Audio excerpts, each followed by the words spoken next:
देहिका का नाम ये कंबोधिलाल है, कैसा ही रंगो रूप है पैसा ही माल है।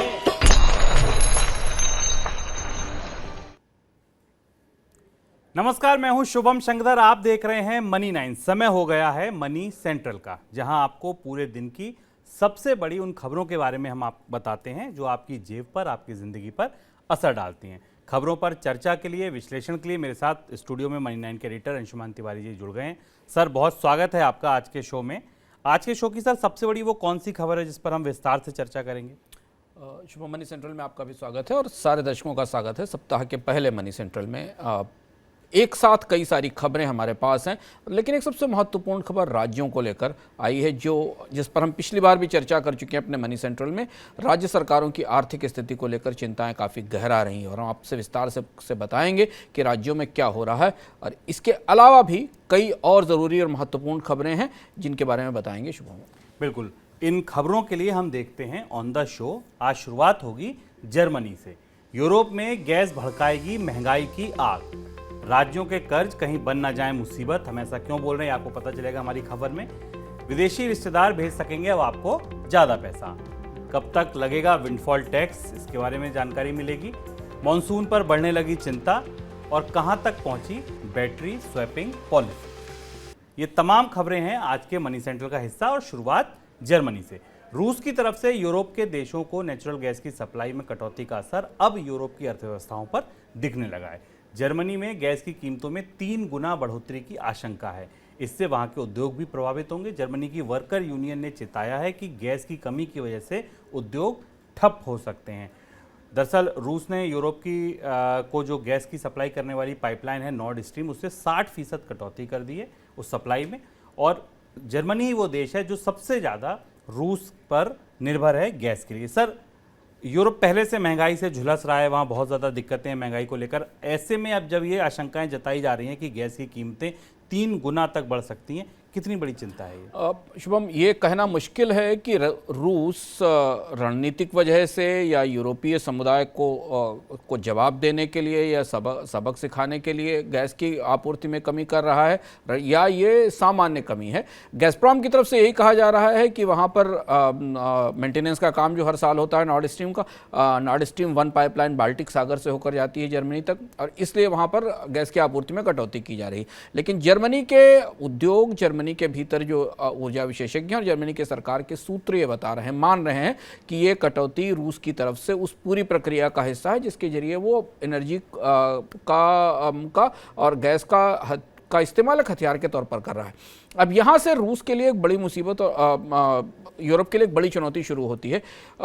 हाल में ही जो हमारे पास कल आंकड़ा आया शुभम हिसाब से, जो 19 प्रमुख देश हैं वहाँ पर महंगाई की दर रिकॉर्ड 8.6% पर हो गई यूरोजोन के। और इसके बाद इस गैस की आपूर्ति में कटौती के बाद इटली को भी गैस की आपूर्ति में कटौती हुई है। यूरोप की कुछ और अर्थव्यवस्थाओं को भी रूस से मिलने वाली गैस में कमी आई है। इसके बाद माना जा रहा है कि अब यूरोजोन की महंगाई उस स्तर तक बढ़ चुकी है जहां यूरोपियन सेंट्रल बैंक को दशकों में पहली बार ब्याज दरों में बढ़ोतरी करनी पड़ेगी। अभी तक यूरोपियन सेंट्रल बैंक एक ऐसा बैंक रहा, आउटलायर बैंक रहा है, अपवाद रहा है, जिसने पिछले कई वर्षों से अपने यहाँ ब्याज दरों में बढ़ोतरी नहीं की, क्योंकि यूरोपीय अर्थव्यवस्थाएं यूरोपियन यूनियन बनने के बाद से लगातार किसी न किसी अर्थव्यवस्था में चुनौती की शिकार रही है और इसलिए वहाँ पर ईजी मॉनेटरी पॉलिसी फॉलो की गई है। यूरोपियन सेंट्रल बैंक ने पिछले सप्ताह इस बात का संकेत दिया था कि अब पहली बार ऐसी स्थिति है कि जब कोर इन्फ्लेशन, एनर्जी और फूड की इन्फ्लेशन रिकॉर्ड लेवल पर पहुंच रही है और यहां तक कि यूरोप के कुछ देशों की महंगाई में अब एनर्जी इन्फ्लेशन का हिस्सा 50 से 60% तक पहुंच गया और इसलिए शायद यूरोजोन में ब्याज दरें बढ़ने का दौर अगले हफ्ते आ सकता है। यूरोपियन सेंट्रल बैंक की बैठक पर अब पूरी दुनिया की निगाहें होंगी कि वहां भी क्या कर्ज महंगा होने की शुरुआत हो सकती है, क्योंकि महंगाई लगातार बढ़ती जा रही है और ये बड़ी चुनौती बन रही है। लेकिन भारत में एक नई चिंता, एक नई चुनौती उभर रही है, वो है राज्यों का कर्ज। राज्यों की तरफ से लिए जा रहे कर्ज को लेकर चिंता बढ़ती जा रही है। हाल में आई आरबीआई की रिपोर्ट में इस पर चिंता जताने के बाद अब केंद्र सरकार ने भी राज्यों की ऑफ बजट बोरोइंग पर सवाल उठाए हैं। जो राज्य ऐसा कर रहे हैं, जिन पर सबसे ज़्यादा तलवार लटक रही है, उनमें तेलंगाना, सिक्किम, आंध्र प्रदेश, केरल और उत्तर प्रदेश शामिल हैं। सर, सबसे पहले ये समझूंगा, ये ऑफ बजट बोरोइंग क्या होती है? कर्ज ले रहे हैं, समझ आ रहा है, ऑफ बजट बोरोइंग का क्या मतलब है? Of budget borrowing fiscal system में हमेशा एक किस्म का वर्जित तरीका रहा है, जिसमें राज्य सरकारें या केंद्र सरकारें अपने सामान्य खजाने से बाहर निकलकर अलग जाकर बजट में इन कर्जों को घोषित नहीं करती और बाहर से कर्ज लेती हैं। केंद्र सरकार के संदर्भ में हमें याद है कि कैसे एफसीआई के लिए कर्ज लिया गया था या इससे पहले एनएचआई के लिए कर्ज लिया गया था। राज्य सरकारों के कर्ज कितना बड़ा मर्ज है, इस पर हमने विस्तार से पिछली बार अपने कार्यक्रम में चर्चा भी की थी और जिसमें बताया था कि कौन कौन से राज्य, करीब 10 राज्य भारत के ऐसे हैं जहां कर्ज और ब्याज के भुगतान संकट की स्थिति में पहुंच गए, लगभग आधा भारत है। अब यहाँ ऐसी स्थिति बन रही है कुछ राज्यों में ऑफ बजट बोरोइंग्स की, जिनके नाम अभी शुभम ने आपको बताया, जिन राज्यों के तेलंगाना, उत्तर प्रदेश, पंजाब, मध्य प्रदेश, हिमाचल, ये इस स्थिति में पहुंच गए हैं कि ये अपने कलेक्टर्स के office, municipal park, court, hospitals जैसी संपत्तियों को गिरवी रखकर कर्ज ले रहे हैं, इनके बदले कर्ज ले रहे हैं। और ये स्थिति हमें भारत के ताजा इतिहास में पहली बार दिखाई दे रही है, जब राज्य सरकारों को किसी भी परिस्थिति में कर्ज नहीं मिल रहा और वो अपनी एसेट्स को, अपनी कैपिटल एसेट्स को या सरकारी संपत्तियों को गिरवी रखकर कर्ज ले रहे हैं। ये बात धर्मशाला में हाल में जो बैठक हुई थी, वहाँ राज्यों के वित्त सचिवों ने केंद्र सरकार को इस बात की का संकेत दिया था और इनकी रिपोर्ट से सूचना आई है। चूंकि भारत में जीडीपी के अनुपात में कर्ज रिकॉर्ड स्तर तक बढ़ा हुआ है सरकार का और राज्य सरकारों का, इसलिए काफ़ी चिंताजनक परिस्थिति है। एपी का आंध्र प्रदेश को देखें या उत्तर प्रदेश को देखें या हिमाचल को देखें या मध्य प्रदेश को देखें इनकी ऑफ बजट बोरोइंग्स ने लगातार रिजर्व बैंक को पिछले 2-3 सालों में भी परेशान किया है। रिजर्व बैंक ने अपनी रिपोर्ट्स में इनकी ऑफ बजट बोरोइंग पर कई बार सवाल उठाए हैं।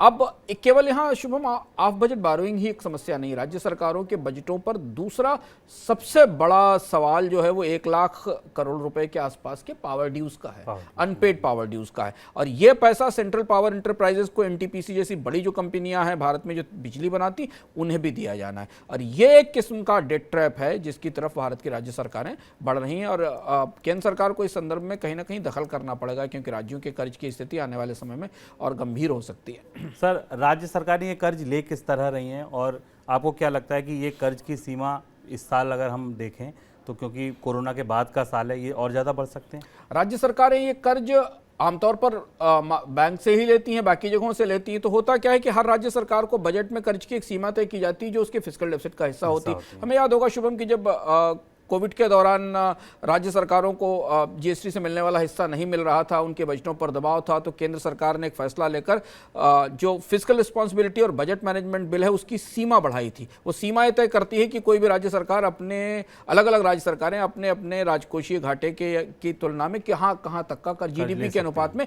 कितना कर्ज ले सकेंगी। तो ये वो कर्ज है जो इससे अलग बैंकों से और वित्तीय संस्थाओं से लिया जाता है, जिसे हम ऑफ बजट बोरोइंग कहते हैं।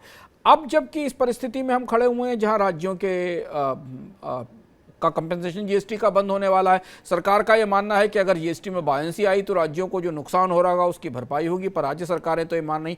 करीब 19 राज्य सरकारों ने जीएसटी काउंसिल की बैठक में कहा कि उनकी वित्तीय व्यवस्थाएं इस परिस्थिति में नहीं है कि वो जीएसटी में गिरावट और फिलहाल जो अर्थव्यवस्था में स्लो डाउन है उसे बर्दाश्त कर सकें। इसलिए ये बड़ा ट्रैप है और यहाँ केंद्र सरकार को या तो इस बात से समझौता करना पड़ेगा कि राज्य सरकारों के बोरोइंग की लिमिट्स और ज़्यादा बढ़ाई जाएं एफआरबीएम और फिस्कल रिस्पॉन्सिबिलिटी बिल के तहत, और अगर उनके बोरोइंग की लिमिट्स और ज़्यादा बढ़ाई जाती तो उनको मिलने वाला कर्ज और महंगा हो जाएगा। क्योंकि हम पिछली बार भी रिजर्व बैंक की रिपोर्ट का हवाला देकर बता चुके हैं कि भारत में राज्य सरकारों को मिलने वाला कर्ज सामान्य परिस्थितियों में सरकार की 10 साल की बॉन्ड यील्ड से ज़्यादा ही मिलता है, क्योंकि उनके राजकोषीय घाटों की और खजानों की स्थिति ठीक नहीं है, ज़्यादा खराब है। और साख का सवाल है, और जिसकी साख, जिसके कर्ज जितने ज़्यादा होते हैं उसको उतना ही महंगा कर्ज मिलता है।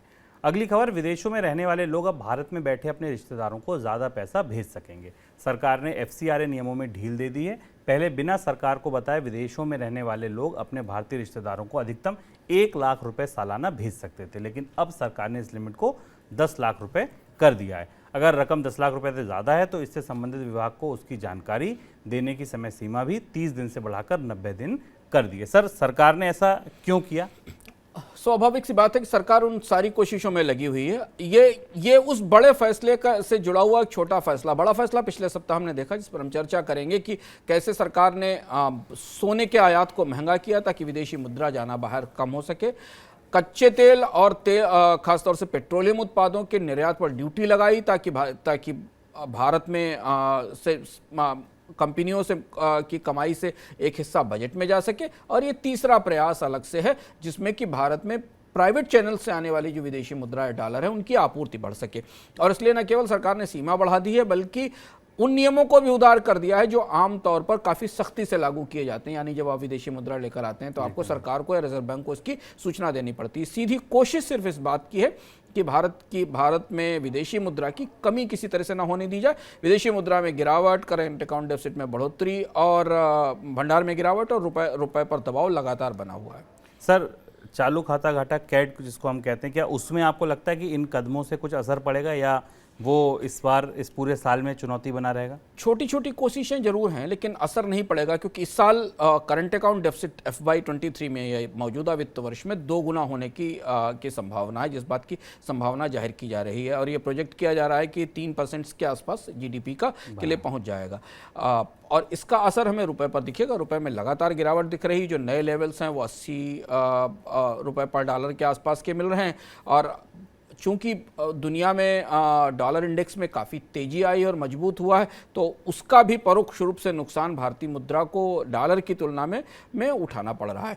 इसमें महत्वपूर्ण बात यह है कि इस तरीके की कोशिशें या रेमिटेंसेस बढ़ाकर थोड़ी बहुत मदद तो की जा सकती है, लेकिन ज़्यादा बड़ा दबाव रुपए की कमजोरी के कारण, महंगे होते कच्चे तेल और आयात के कारण है, जहां सरकार ने सीधा दखल देने की कोशिश पिछली बार की है। बिल्कुल।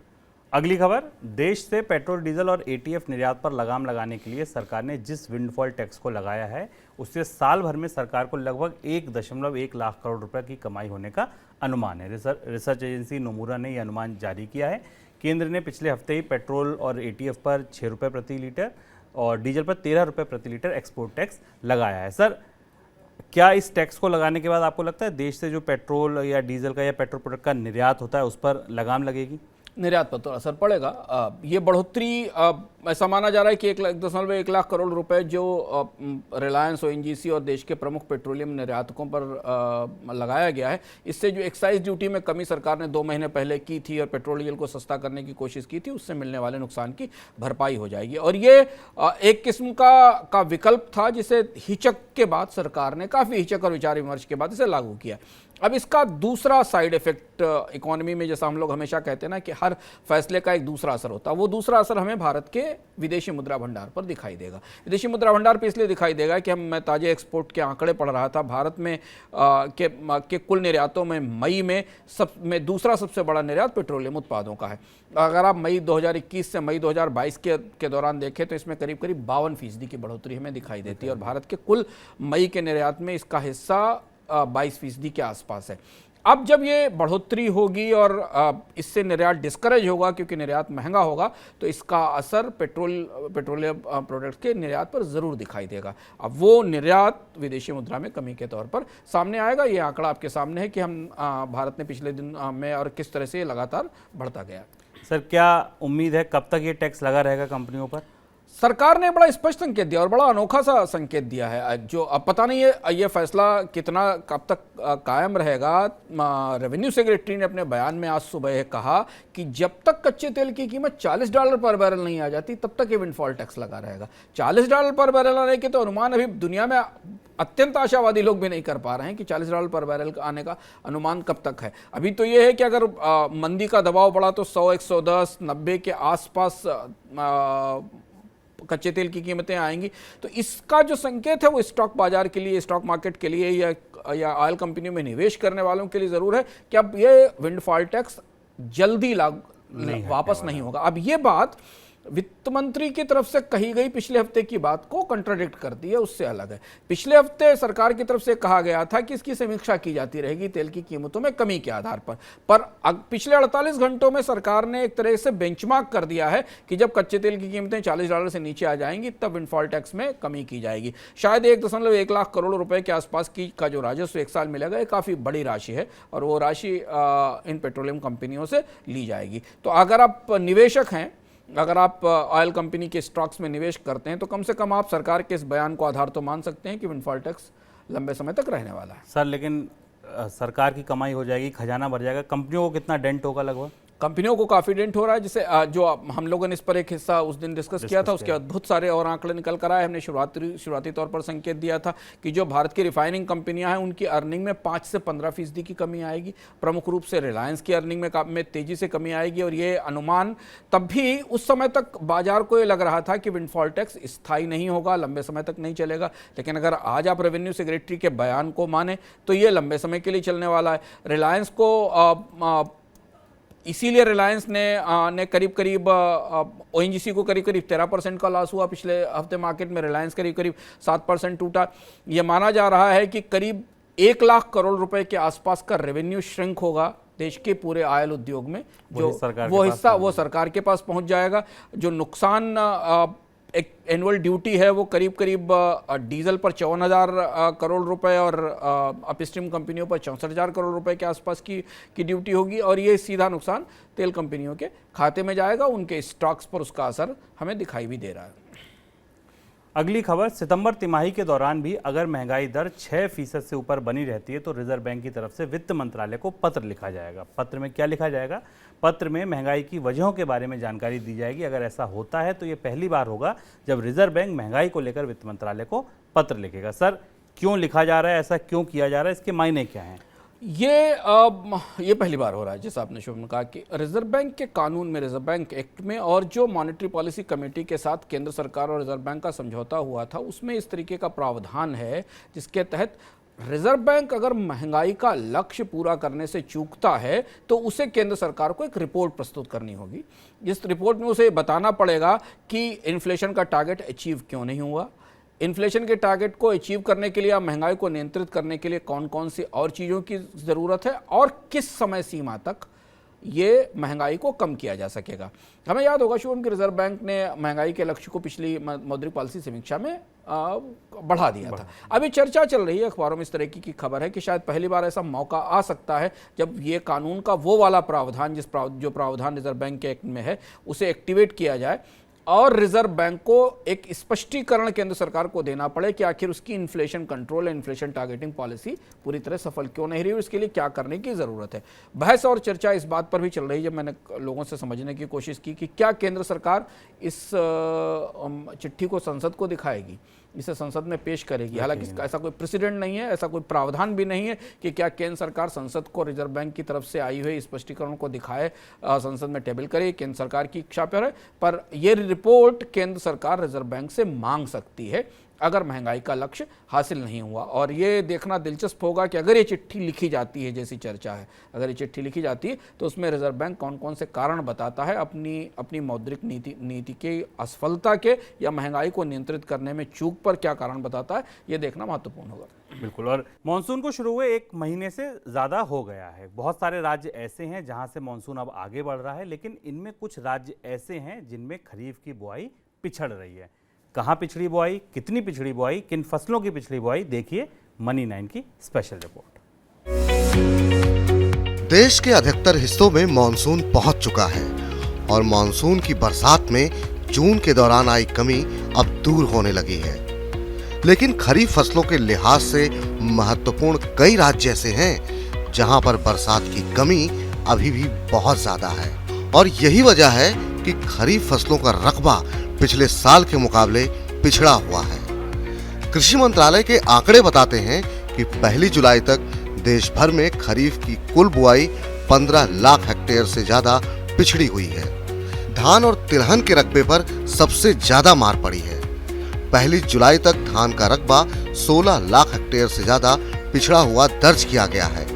तिलहन की खेती भी 4 लाख हेक्टेयर पीछे चल रही है। गन्ने का रकबा पहले काफी आगे चल रहा था, लेकिन अब वो भी पिछड़ चुका है।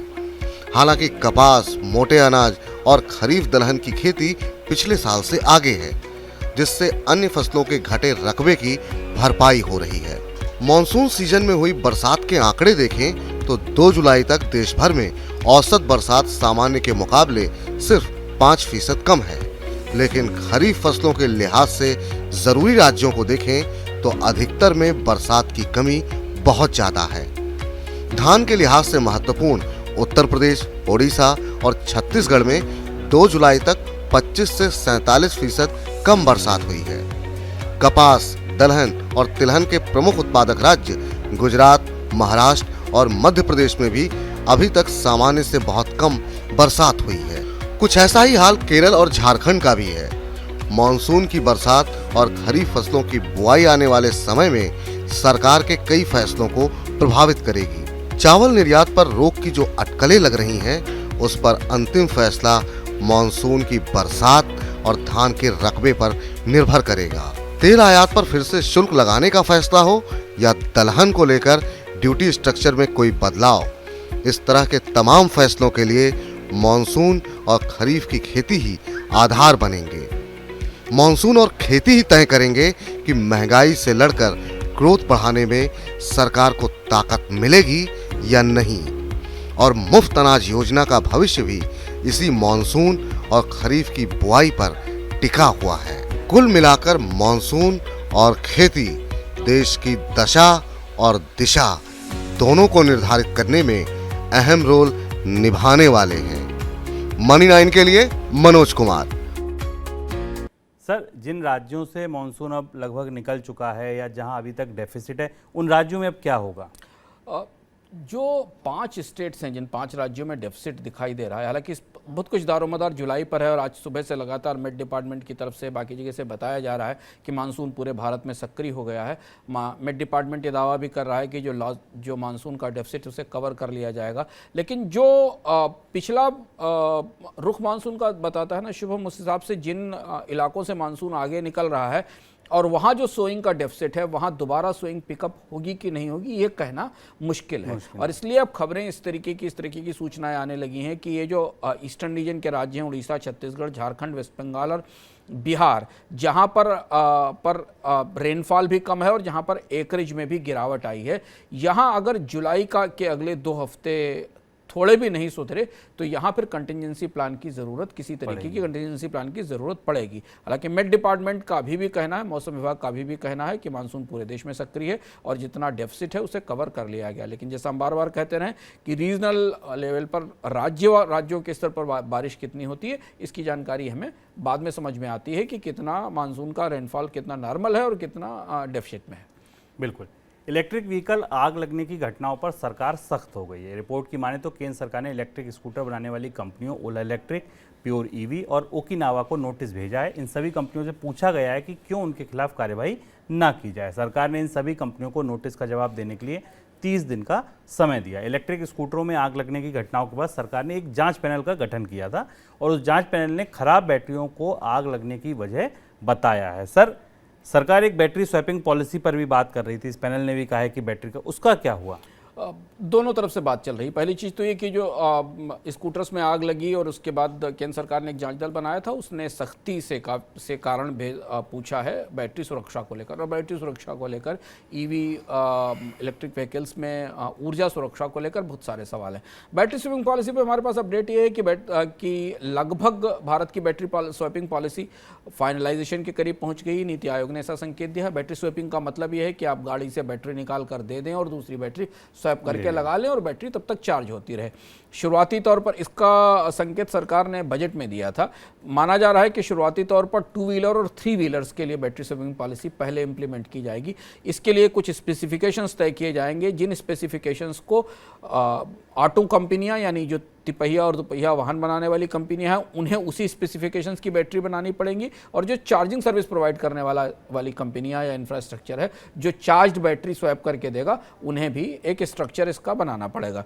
इस पर काफ़ी निगाहें हैं क्योंकि इसके बाद कम से कम जो सुरक्षा को लेकर आशंका चिंता है ई स्कूटर्स को लेकर वो एक हद तक दूर होगी, क्योंकि भारत में तो अभी बैटरी की तकनीक, उसकी सुरक्षा, उसकी स्वैपिंग कुछ भी स्टैंडर्डाइज नहीं है। तो ये पॉलिसी ईवी की दिशा में, इलेक्ट्रिक व्हीकल की दिशा में जाने में काफ़ी महत्वपूर्ण और काफ़ी ज़रूरी साबित होगी। इसका इंतज़ार किया जा रहा है। हमें ध्यान रखना होगा कि भारत ने भी उस अंतर्राष्ट्रीय सहमति पर दस्तखत किए हैं जिसके मुताबिक 2030 तक भारत में 50% वाहन सड़कों पर इलेक्ट्रिक व्हीकल से चलने वाले होंगे, जिसको 50-50 पॉलिसी कहा जा रहा है।